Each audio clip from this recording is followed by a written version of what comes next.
I was raised religious. Weird religious. I was Kimmy Schmidt, any character from the movie Saved, or Pete Holmes from HBO's Crashing.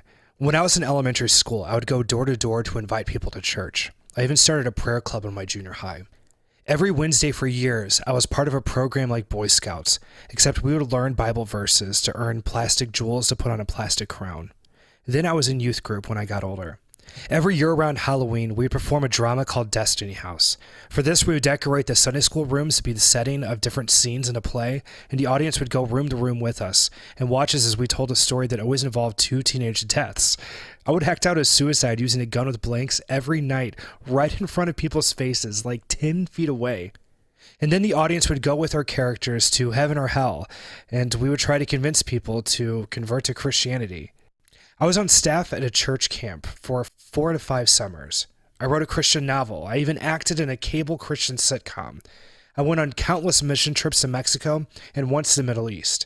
I attended 4 or 5 different churches in my day. I was on staff of 3 of them in one way or another.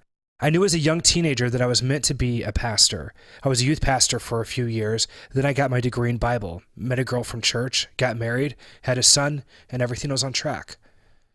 Until I found out that my wife had an Ashley Madison account. She was cheating on me.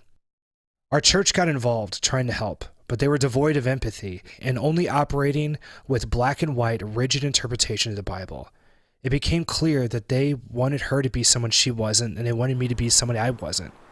I took her back 3 or 4 times, but the marriage was doomed. When she filed for divorce, the church instructed me to beg her to stay and apologize for anything I ever could have done to make her want to cheat on me. But I refused. I had enough. 2 days later, they told the church on a Sunday morning to treat me like an outsider. I was disfellowshipped, they called it. You would call it excommunicated.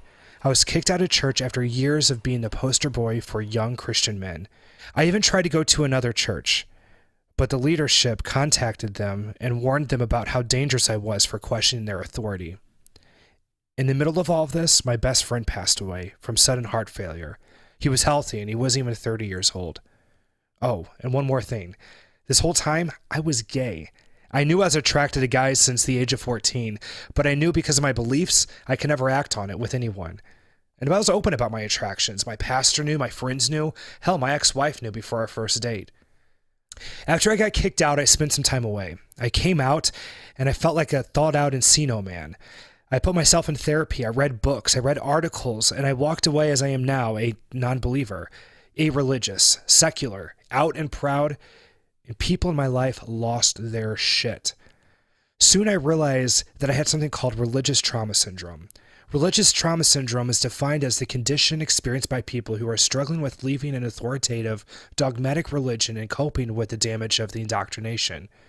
Even though I'm out and free, the past still creeps in.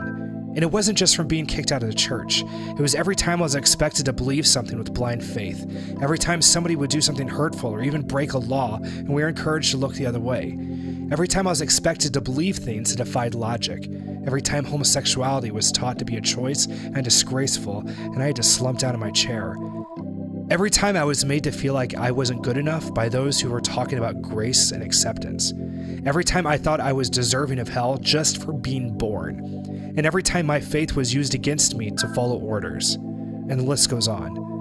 One of the syndromes of RTS is a loss of social construct and community. Once out, I found myself socially awkward and unable to relate to normal people. I thought I was alone until I started looking around. The people I grew up with and other up-and-coming Christian leaders were walking away from the faith too. People are leaving religion in record numbers. So to help find more pieces of myself, I'm going to go to them to hear their experiences. I'm Brady Hardin, and this is The Life After.